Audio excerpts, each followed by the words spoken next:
Léon et l'échange authentique.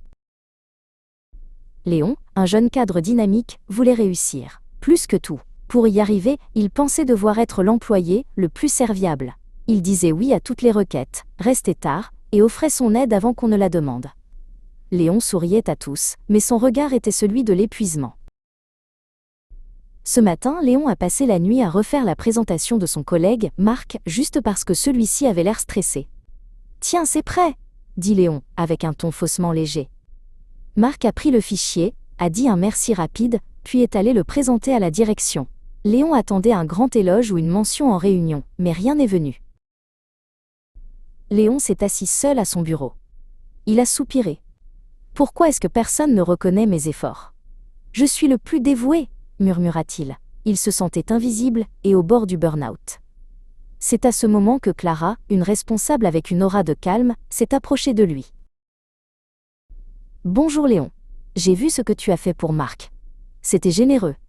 Mais es-tu vraiment épanoui quand tu fais ces choses ?» a demandé Clara. Léon a haussé les épaules. « J'essaye d'être un bon coéquipier, mais mes supérieurs ne me valorisent jamais. »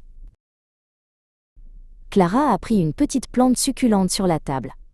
L'aide, ce n'est pas un investissement. Quand tu attends un retour, c'est une transaction professionnelle, pas de la gentillesse. Elle a reposé la plante. La vraie gentillesse, c'est un don, sans attente de promotion. Elle vient de l'authenticité.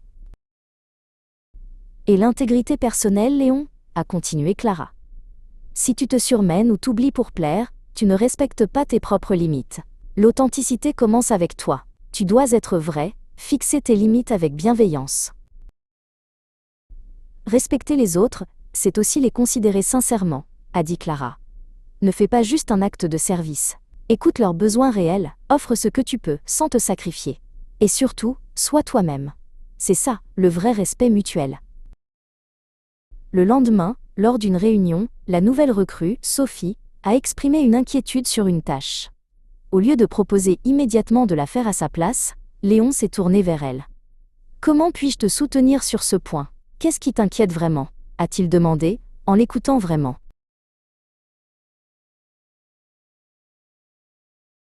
Sophie lui a raconté sa peur de mal faire. Léon n'a pas pris le dossier, mais il a reformulé ses inquiétudes, lui a posé des questions claires et lui a dit « Merci de t'être confié. Je crois en ta capacité à trouver une solution, je suis là si tu as besoin de brainstormer. » Sophie lui a souri, un vrai sourire, et a répondu « Merci Léon, c'est un soutien précieux. » Léon a compris. Être utile, c'était être authentique. Être respecté, c'était respecter les autres, mais surtout se respecter soi-même et ses limites. Il a continué d'aider ses collègues, mais sans s'attendre à une quelconque faveur en retour. Et étrangement, il se sentait enfin vu et estimé pour qui il était, pas pour ce qu'il faisait.